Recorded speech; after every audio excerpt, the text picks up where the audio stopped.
The Atlantic Ocean had been merciless for 17 days. Lieutenant Klaus Reinhardt stood on the deck of the American transport ship, his hands gripping the cold metal railing as the Statue of Liberty emerged through the morning fog like a ghost made of copper and dreams. His Wehrmacht uniform, once pressed and proud, now hung on his frame like a borrowed coat. The iron cross pinned to his chest felt heavier than it had when the Führer's generals placed it there 2 years ago in Berlin. Around him, 47 German prisoners shuffled in silence, their eyes fixed on the approaching shoreline. But Klaus wasn't looking at the statue or the harbor. His gaze was locked on the woman standing 3 meters to his left, Hauptmann Greta Müller, one of the 12 female Wehrmacht auxiliaries captured during the collapse of the Western Front. Her blonde hair, cropped short in military fashion, caught the dawn light. Her jaw was set in that same defiant angle he'd seen when the American soldiers first surrounded their position outside Aachen. "They say the Americans are soft," Greta said, her voice barely audible above the ship's engines. "That their women paint their faces and their men have never known true hardship." Klaus didn't respond immediately. He'd heard the propaganda too, had repeated it to his own men during the brutal winter of '44. But the American soldiers who'd captured them hadn't been soft. They'd been efficient, well-fed, and terrifyingly well-equipped. Their weapons hadn't jammed in the cold. Their supply lines hadn't faltered. "Look at their harbor," Klaus finally said, pointing toward the Brooklyn Navy Yard coming into view. His throat tightened. Greta turned, and he heard her sharp intake of breath. The harbor was alive with steel and industry. Dozens of warships lined the docks. Cruisers, destroyers, aircraft carriers that dwarfed anything Klaus had seen in Kiel or Hamburg. But it wasn't just the ships. It was the cranes, massive and numerous, swinging cargo with mechanical precision. It was the warehouses that seemed to stretch for kilometers. It was the trucks, hundreds of them, moving in organized columns along the waterfront roads. "Mein Gott," whispered Sergeant Friedrich Weber, who'd fought beside Klaus since Poland. "It's like they're building ships faster than we can sink them." Klaus felt something crack inside his chest.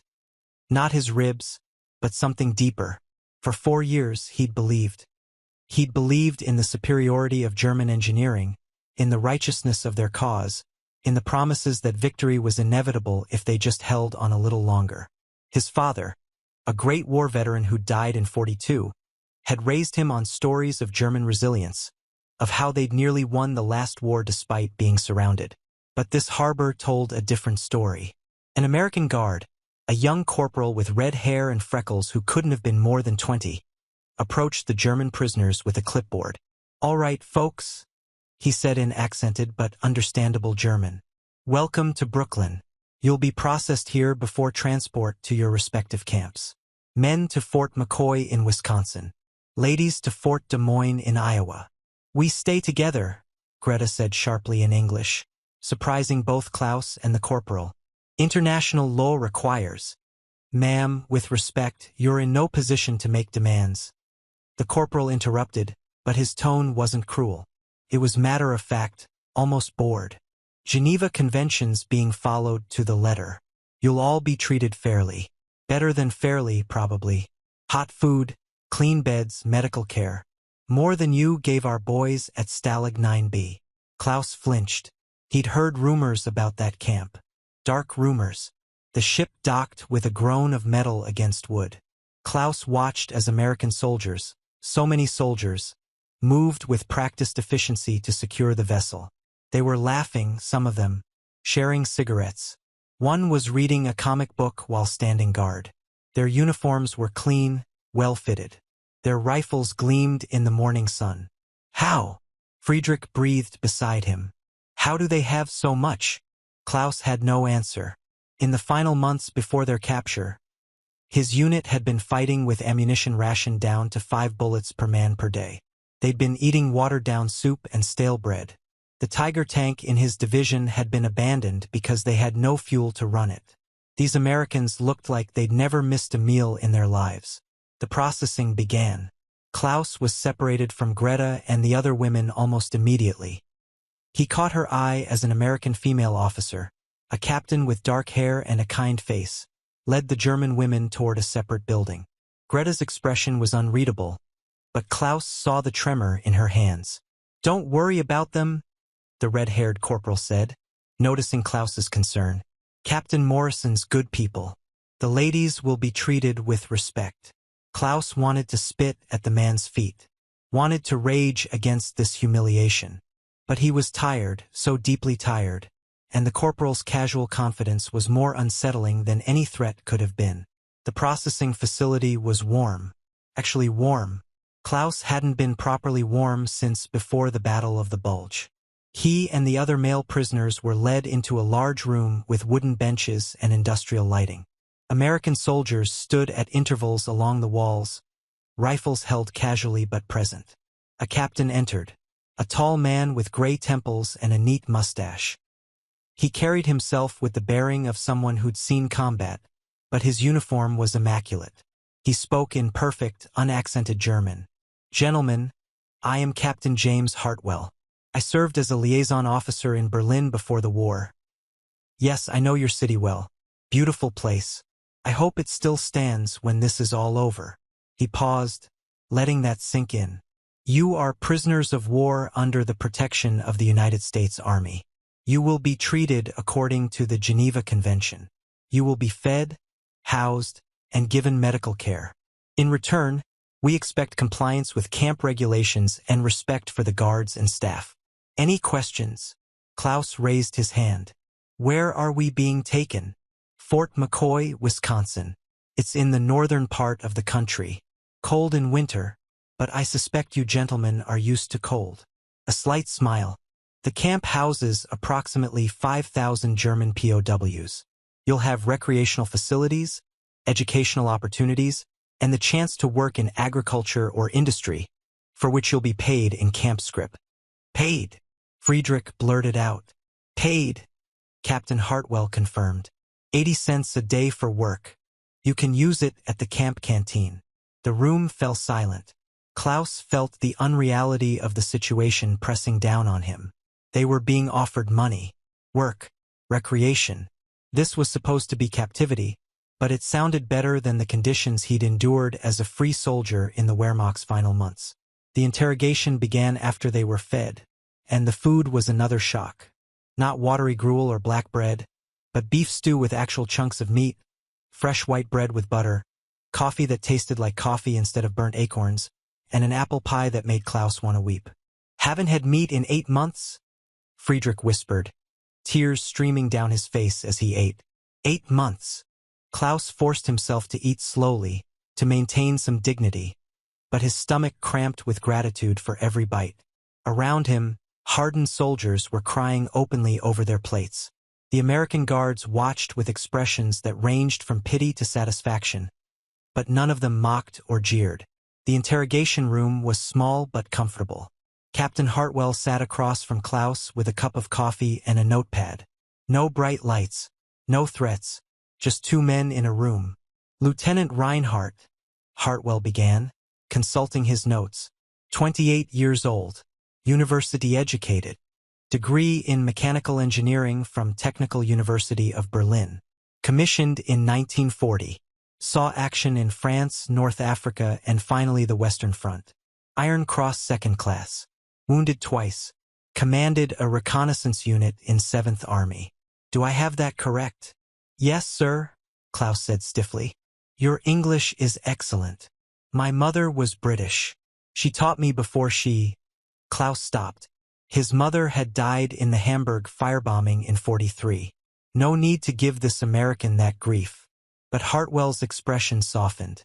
"I'm sorry for your loss. This war has taken too much from too many." The unexpected sympathy nearly broke Klaus's composure. He'd been prepared for hatred, for revenge, for the kind of treatment the SS gave to prisoners. Not this careful, almost gentle questioning. "I need to know about your unit's movements in the final weeks before surrender," Hartwell continued. "Not for prosecution, you're a regular Army officer, not SS. But for our intelligence picture. Help me understand what was happening on your side of the line." Klaus hesitated. But what did it matter now? The war was over. Germany was defeated. The thousands of secrets he'd carried seemed meaningless in this warm room with real coffee and a man who spoke his language and offered condolences about his mother. He began to talk. The day stretched into evening.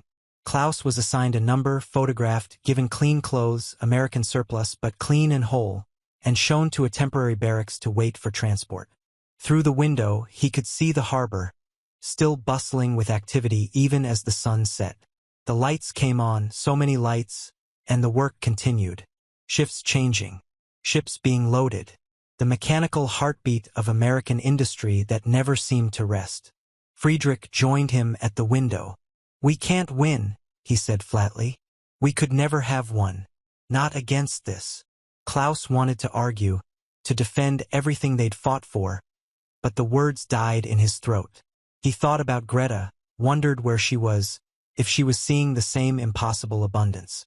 He thought about his father's grave in Berlin, decorated with iron crosses from 2 wars that had both ended in defeat. "How many more had to die?" Klaus whispered. "For us to realize the truth." Outside, an aircraft carrier was being serviced, its deck swarming with men and machines. Klaus counted 14 fighter planes visible on deck, just on this one ship. His entire Luftwaffe wing had been reduced to 7 operational aircraft by the end, scavenging parts from wrecks just to keep flying. The American corporal appeared in the doorway. "Lights out in 30 minutes, gentlemen. Transport leaves at 0600 for the train station. Get some rest.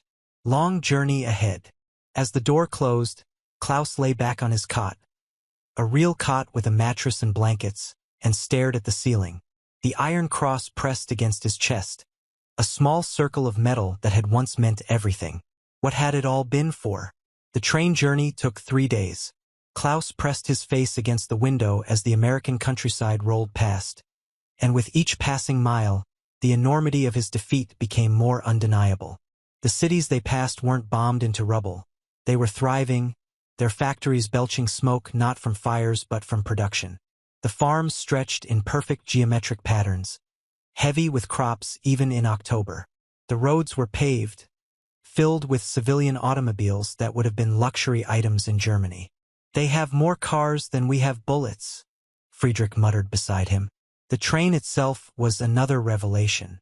It ran on time, smoothly, with dining cars that served hot meals and sleeping compartments that were clean and heated.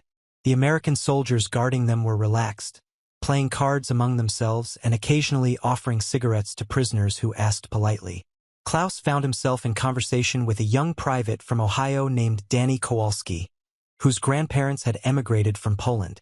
"My babcia, that's grandmother. She used to tell us stories about the old country," Danny said, dealing cards for a game of rummy. "Hard times. Not enough food. That's why they came here. America's got problems, sure, but you can work here. You can build something. And now you're guarding the grandson of the people who invaded Poland," Klaus said quietly. Danny shrugged. "War's war. You didn't pick it any more than I did. My lieutenant, he says you're regular army. Just guys who got drafted, mostly. It's the Nazi big shots we're really after." Klaus thought about the SS officers he'd known, the party officials who'd strutted through his unit like peacocks, untouchable. He'd never joined the party, had kept his head down and focused on his engineering duties. But he'd stood by while they did terrible things. He'd looked away. "Your lieutenant is generous," Klaus said finally. Fort McCoy appeared on the horizon on the morning of the 3rd day, a sprawling complex of wooden barracks surrounded by chain-link fencing and guard towers. As the train slowed, Klaus counted at least 50 buildings, organized in neat rows. There were soccer fields, recreation areas, what looked like a hospital. "Welcome to your home for the duration," an American sergeant announced as they disembarked. "Follow the rules, keep your noses clean, and you'll find it's not so bad here. We've got educational programs, work details, sports leagues.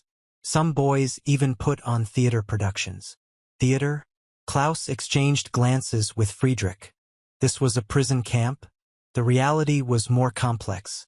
Yes, there was fencing and guards and roll calls, but there was also a library, a canteen that sold chocolate and cigarettes, a workshop where men could pursue crafts. The barracks were heated. The food was regular and sufficient. Klaus met prisoners who'd been here for months, who'd gained back the weight they'd lost in the final desperate months of the war. "It's not freedom," said Oberst Hoffman, a senior officer who'd been at McCoy since the North Africa campaign. "But it's life. And after what we've been through, that's not nothing." Klaus was assigned to a work detail in a local farm, harvesting corn alongside a dozen other prisoners. They were driven there each morning in a truck, supervised by a single guard, an older man named Pete who spent most of his time reading the newspaper and smoking his pipe while the Germans worked. The farm belonged to a family named Anderson. Father, mother, 2 teenage sons. Mrs. Anderson brought them lemonade in the afternoon. "You boys work hard," she said approvingly, her German heavily accented but earnest. "My husband says you're better workers than some of the local help he's hired." Klaus accepted the glass, confused by her kindness. "Thank you, ma'am. My family came from Germany," she continued. 3 generations back. From Bavaria. Still got cousins there, or did. Don't know if they survived the bombing." Her expression grew sad. Such a waste. Such a terrible waste. That night, Klaus wrote his first letter. The camp administrators provided paper and pencils, and mail service to and from Germany was surprisingly functional. He wrote to his sister in Hamburg, if she still lived. He wrote about the train journey, the farm, the impossible plenty. He didn't write about his shame. 2 weeks into his detention, Klaus was called to the camp commander's office.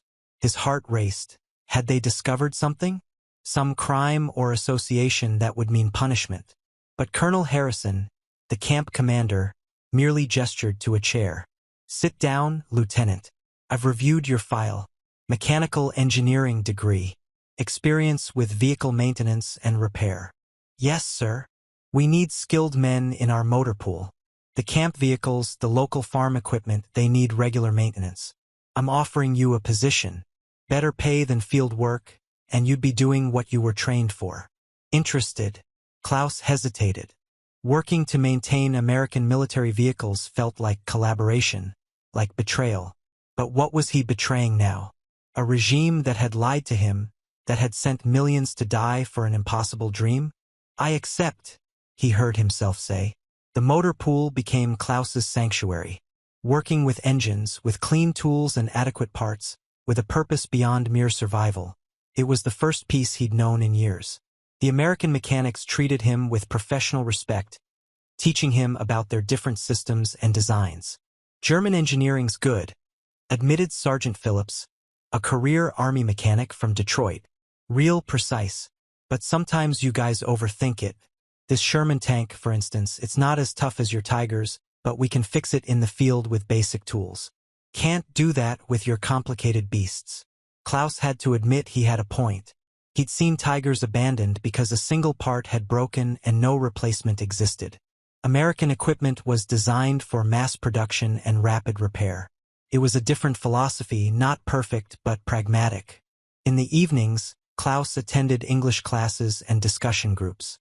The Americans ran educational programs, bringing in university professors to lecture on literature, history, and political philosophy. It was subtle re-education, Klaus understood, but he found himself hungry for it. Hungry for perspectives beyond the propaganda that had shaped his youth. One professor, Dr. Morton from the University of Wisconsin, spoke about democracy with a passion that reminded Klaus of his pre-war professors in Berlin, before they'd been silenced or co-opted. "Democracy is messy," Morton said. "It's loud and argumentative and inefficient. But it's also flexible. It can correct itself, can absorb criticism and change course. That's its strength. Not perfection, but adaptability." Klaus thought about the Führer, who'd tolerated no criticism, no dissent, who demanded absolute obedience even as his decisions led Germany to ruin. He thought about the good men who died because questioning orders was treason. 3 months into his captivity, Klaus received a letter. His hands shook as he recognized Greta's handwriting. "Dear Klaus, I hope this finds you well. Fort Des Moines is not what I expected. We are treated with respect, even kindness. I work in the camp administration helping to translate and organize records. The American women soldiers here, the WACs, they are nothing like we were told. They are competent, professional, and committed. They laugh and work alongside the men as equals. I watched a female officer pilot a plane yesterday. Plane, Klaus. She flew it with the same confidence and skill as any man. And the other women barely noticed. It was normal to them. I think about everything we believed. About women's proper place, about strength through obedience, about the superiority of our way.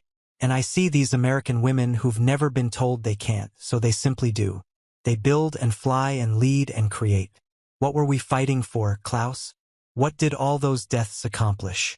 I'm not the same person who stood on that deck in Brooklyn Harbor. I don't think you are either. Stay safe, Greta.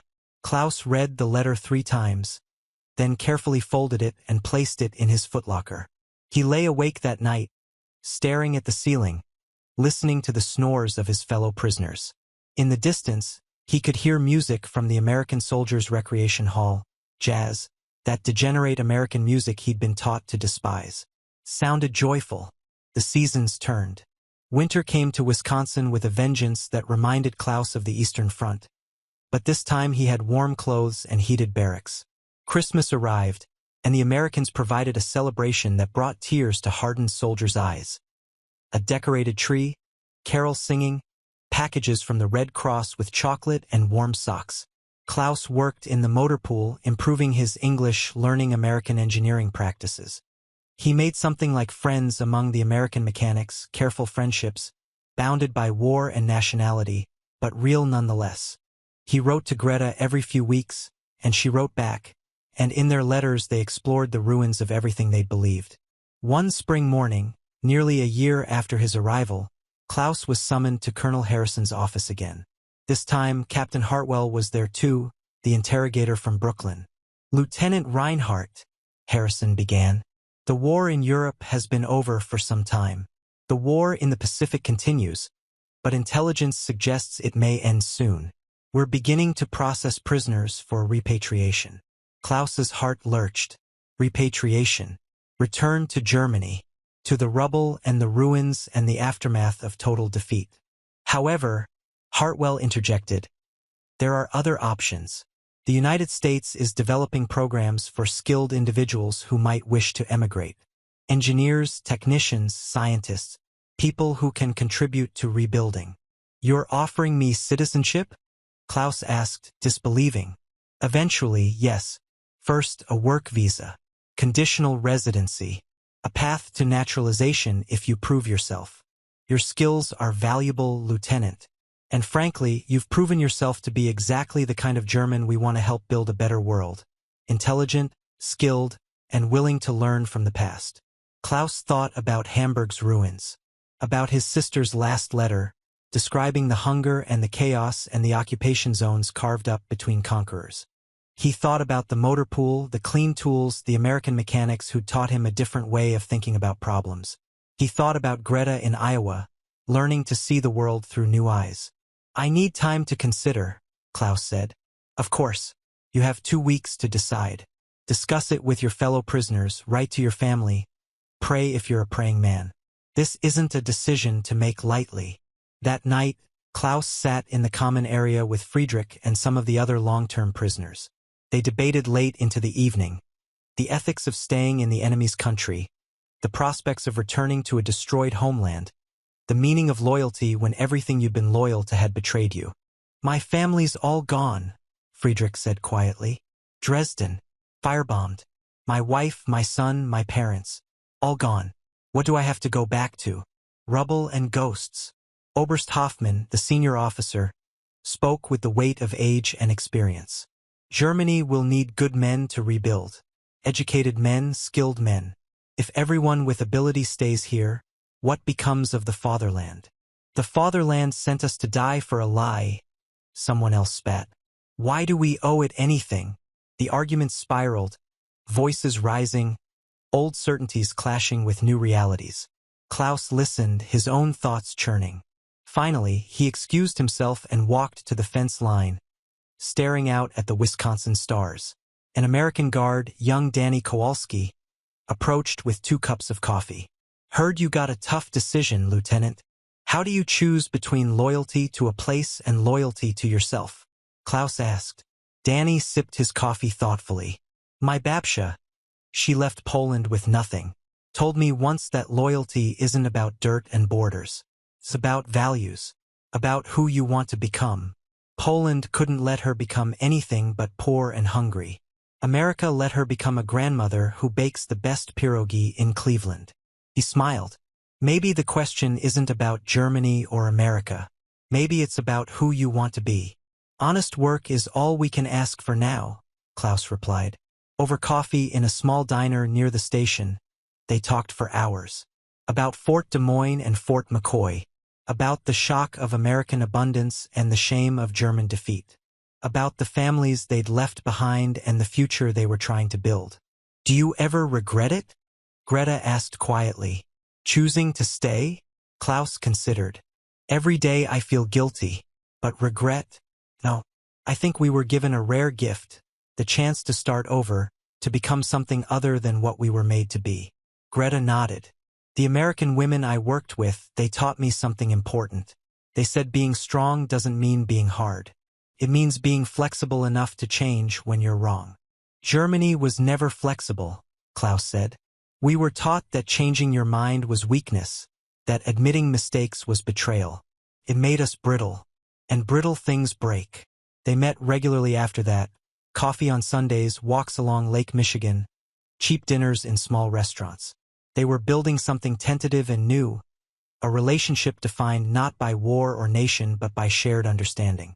Two people who'd lost everything learning to hope again. The years passed with surprising speed. Klaus became a naturalized citizen in 1950, standing in a courthouse with 24 other immigrants from 12 different countries, all pledging allegiance to a flag that had once been the enemy. Greta stood beside him, having completed her own citizenship journey. They held hands as they recited the oath, and Klaus felt tears on his cheeks. His sister Helena arrived in 1951, thin and haunted but alive. Klaus met her at the airport. Airports now, not train stations, and watched her face mirror his own shock from 6 years earlier as she saw the gleaming terminals, the well-dressed crowds, the casual prosperity. It's real, she whispered. Everything you wrote about, it's all real. Klaus introduced her to the Chen family, who helped her find work and housing. He watched her slowly come back to life, watched color return to her cheeks as she ate regular meals and slept without fear. She met a Polish immigrant named Stanislaw at a church social, and they married within a year. A small wedding with a mix of German, Polish, Chinese, and American guests that would have been unthinkable before the war. Klaus and Greta married in 1952, in a simple ceremony at City Hall. No military uniforms this time, just civilian clothes and modest rings. Harold Chen walked Greta down the aisle, and May cried happy tears. The reception was held in the Chen family's backyard, with dumplings and bratwurst sharing the table in strange harmony. Their first child, a daughter, was born in 1953. They named her Margaret, American, but with echoes of Greta's name. When Klaus held her for the first time, he made a silent promise. She would never know war, never know hunger, never be taught to hate people for their nationality or religion. She would be purely American, untainted by the poison that had destroyed his generation. But he also promised to teach her the truth. About where he came from, about the mistakes made, about the cost of following madmen. History, he'd learned, had to be remembered not to breed hatred, but to prevent repetition. At Midwest Engineering, Klaus rose to senior engineer, then department head. He specialized in manufacturing efficiency, helping American factories optimize their production. The irony wasn't lost on him, using his German engineering training to make American industry even more powerful than it had been when it defeated him. "You're one of our best," Kowalski told him during a performance review. "Thorough, creative, and you train the junior engineers better than anyone else in the company." Klaus thought about Captain Hartwell's words from years ago. The kind of German we want to help build a better world. Perhaps this was what that meant, taking the good parts of his education and culture, the precision and discipline, and applying them to peaceful purposes. Engineering not for tanks but for factories that made refrigerators and automobiles and washing machines. In 1955, Klaus and Greta bought a house in the suburbs, a small ranch with a yard and a garage. Margaret played in that yard with neighborhood children of every background: Italian, Irish, Polish, Mexican, black families who'd migrated north during the war. The American melting pot, messy and imperfect but alive with possibility.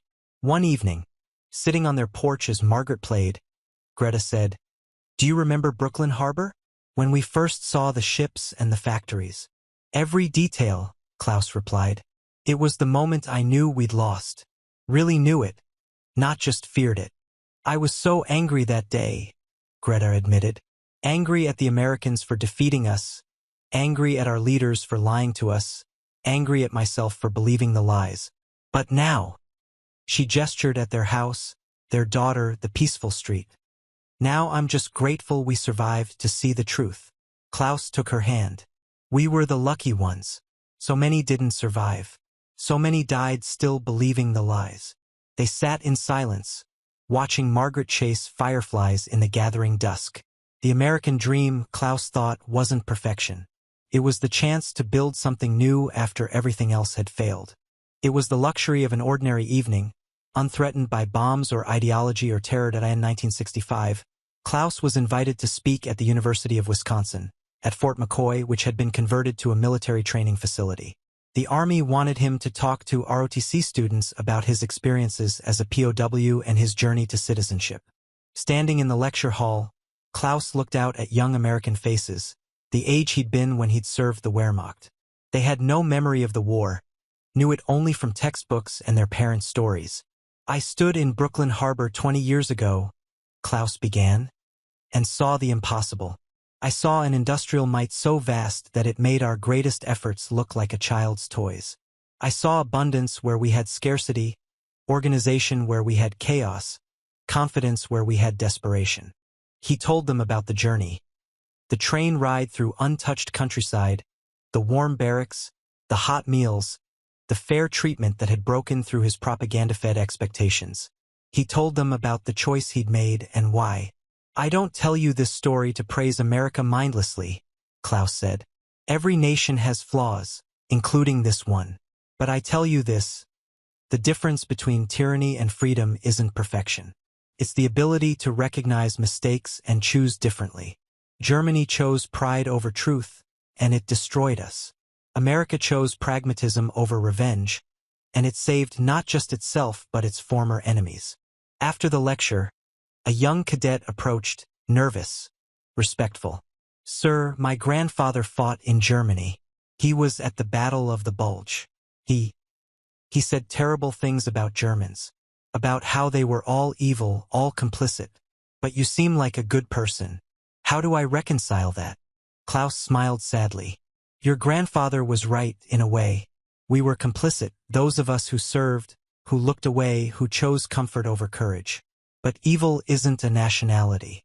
It's a choice, made daily, to prioritize tribe over truth. Tell your grandfather that some of us learned. Tell him that some of us spent the rest of our lives trying to be worthy of the mercy we received." The cadet nodded, eyes bright with tears. "Thank you, sir." Driving home to Chicago, Klaus thought about that conversation, about collective guilt and individual responsibility, about how easy it was to be swept up in movements that promised glory and delivered only ashes, about how vigilance against such movements was the eternal price of freedom. Margaret was in college now, studying political science at Northwestern. She'd grown up hearing her parents' stories, learning German alongside English, understanding her heritage without being bound by it. She was dating a young man named David Chen, Harold and May's youngest son, who'd been 5 years old when Klaus first arrived in Chicago. "The world keeps turning," Greta said when Margaret brought David home for dinner. "Creating new connections, healing old wounds." "Not fast enough," Klaus replied. "There are still wars, still tyrants, still people who choose hatred over humanity. But also people who choose differently," Greta countered. "Like us, like our daughter, like the Chens. We're the evidence that change is possible, that enemies can become family. Margaret and David married in 1970, combining German, Chinese, and American traditions in a ceremony that would have been unthinkable in Klaus's youth. Klaus walked his daughter down the aisle, remembering his own wedding 18 years earlier, the journey that had led from prisoner to citizen to father of the bride. Helena and Stanislaw sat in the front row with their 3 children. The Chen family filled 2 more rows. Klaus's colleagues from Midwest Engineering mixed with Greta's friends from City Hall and Margaret's university classmates. A mosaic of the American experience, bound by shared celebration rather than shared bloodline. At the reception, Harold Chen raised a toast. 25 years ago, I sponsored a young German engineer who'd been my country's enemy. Today, our children are married. This is America, not perfect, never perfect, but always becoming. Always creating new stories from old tragedies. Klaus stood to respond, his English now fluent and unaccented. I came to this country broken by war and lies. America gave me tools to rebuild. Not just a job and a house, but a framework for understanding. Democracy isn't easy. Freedom isn't simple. But they're worth the effort. Worth the constant vigilance required to maintain them. He looked at Margaret, radiant in her wedding dress. My daughter will never wear a uniform of conquest. Her children, your children, Margaret and David, will never know the fear I knew, the hunger, the desperate certainty that everything you believed was crumbling around you. That is my legacy, and it is enough. In 1985, Klaus retired from Midwest Engineering after 39 years. The company held a dinner in his honor, presenting him with a gold watch and a plaque commemorating his contributions to American industry. His supervisor, Kowalski's son, who'd taken over the division, spoke warmly about Klaus's mentorship and innovation. Klaus taught us that precision and creativity aren't opposites, young Kowalski said. That the best engineering combines German thoroughness with American adaptability. He built bridges between traditions, and those bridges made all of us stronger. Klaus kept the plaque in his study, next to a photo of Margaret's children. 2 beautiful grandchildren who called him Opa and knew him only as a kind old man who told stories with a slight accent and could fix anything mechanical. They didn't know about the Iron Cross buried in a box in the attic. They didn't need to know about Lieutenant Reinhardt of the Wehrmacht. They knew Klaus Reinhardt, American engineer, grandfather, immigrant who'd found his home. Greta died in 1998, peacefully in her sleep at 76. Klaus held her hand as she slipped away, remembering Brooklyn Harbor, remembering Fort Des Moines, remembering every letter they'd exchanged while learning to see the world anew. At her funeral, he read from one of those early letters, the one where she'd written, "Choose life, Klaus. Choose truth. Choose possibility. She taught me that loyalty to truth matters more than loyalty to lies." Klaus told the gathered mourners. That home is what you build, not just what you're born into. That becoming American didn't mean abandoning who we were. It meant becoming who we could be. Klaus lived another decade, dying at 93 in 2008. Margaret held his hand in the hospital, her own children, now adults with children of their own, surrounding the bed. 3 generations of Americans whose existence traced back to a young German lieutenant standing on a Brooklyn dock, watching his whole worldview shatter against the reality of American industrial might. His obituary in the Chicago Tribune told the story simply. Klaus Reinhardt, 93, engineer and World War II veteran, died peacefully Monday. Born in Berlin, he came to the United States in 1945 and became a citizen in 1950. He worked for Midwest Engineering for 39 years and was beloved as a mentor and innovator. He is survived by his daughter Margaret Chen, 4 grandchildren, and 6 great-grandchildren. Services will be held at St. Mary's Lutheran Church. No mention of the Wehrmacht. No mention of the Iron Cross. Just the simple story of an immigrant who'd built a good life, who'd contributed to his adopted country, who'd raised a family and left the world better than he'd found it. But Margaret knew the whole story, and she told it to her children and they told it to theirs. Not as celebration or condemnation, but as testimony. Evidence that people can change, that nations can heal, that the cycles of hatred can be broken by those willing to choose a different path. On the memorial table at Klaus's funeral, Margaret placed 3 items. A photo of him in his Wehrmacht uniform, young and certain. A photo from his citizenship ceremony, older and humbler, and a photo with all his grandchildren, ancient and content. The progression told the story better than any words, from soldier to prisoner to immigrant to citizen to grandfather, from lieutenant of a failed empire to patriarch of an American family. My father used to say that Brooklyn Harbor changed his life, Margaret told the assembled mourners. That seeing American industrial might made him realize Germany couldn't win. But I think the real change came later, in the train journey through untouched countryside, in the kindness of people like the Chens who had every reason to hate him, in the slow recognition that the propaganda he'd believed was hollow at its core. She paused, composing herself. He chose to stay in America not because it was perfect, but because it was honest, because it acknowledged its flaws and tried to fix them, because it offered the possibility of redemption to even its former enemies. That's the America he loved, not the America of myth, but the America of second chances. The funeral procession passed Midwest Engineering on the way to the cemetery.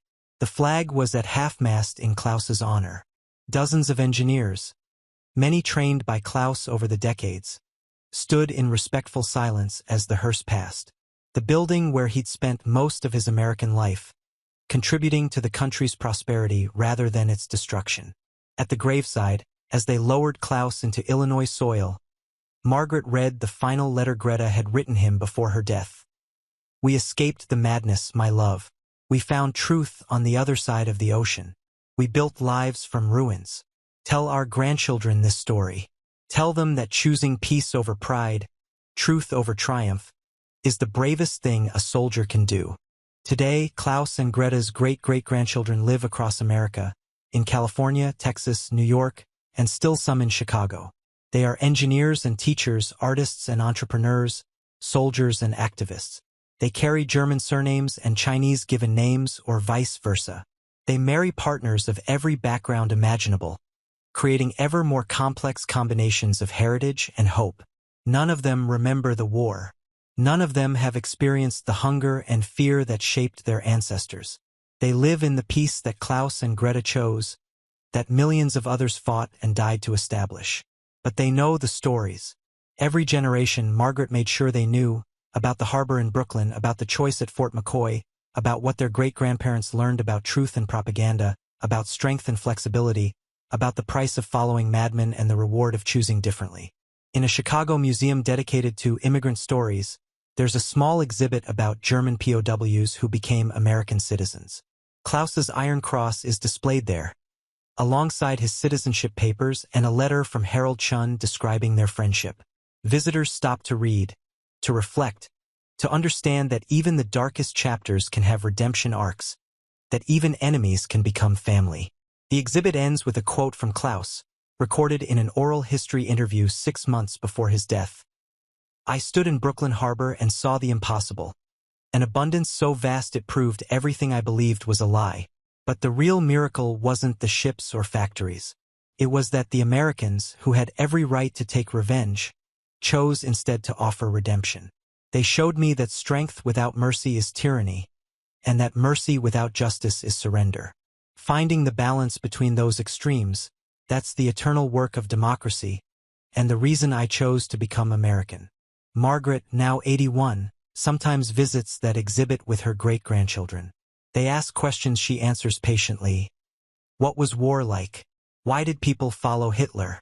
How did Opa change his mind? The hardest lesson, she tells them, is that good people can be part of terrible things. That education and intelligence don't protect you from propaganda. That your Opa was a good man who served a terrible cause, and spent the rest of his life proving that people can learn, can grow, can choose better. Was he a hero? A great-grandchild once asked. Margaret considered carefully. Not in the war. He was just a soldier following orders, complicit in everything that implies. But after, he chose courage over comfort. He chose truth over tribal loyalty. He chose to build instead of to defend ruins. That's a quieter kind of heroism, but maybe the kind the world needs most. The sun sets over Chicago, over the city that Klaus helped build with his engineering work, over the neighborhoods where his descendants live ordinary, peaceful lives. Somewhere in the twilight, the echo of Harold Chen's old toast, "This is America. Not perfect, never perfect, but always becoming." And in that becoming, in that eternal work of choosing truth over lies, mercy over revenge, building over destroying, in that work, the ghosts of Brooklyn Harbor find their peace. The ships that once proved German defeat now carry cargo from every nation. The factories that produced weapons now make products for civilian life. The abundance that shocked a young Wehrmacht officer has spread across a globalizing world, imperfect and uneven but expanding. Klaus's story, from enemy soldier to American citizen, from lieutenant of tyranny to grandfather of freedom, is one story among millions. But it matters because it proves what Margaret teaches her descendants. That change is possible, that redemption is real, that the future doesn't have to repeat the past's mistakes. The great work continues.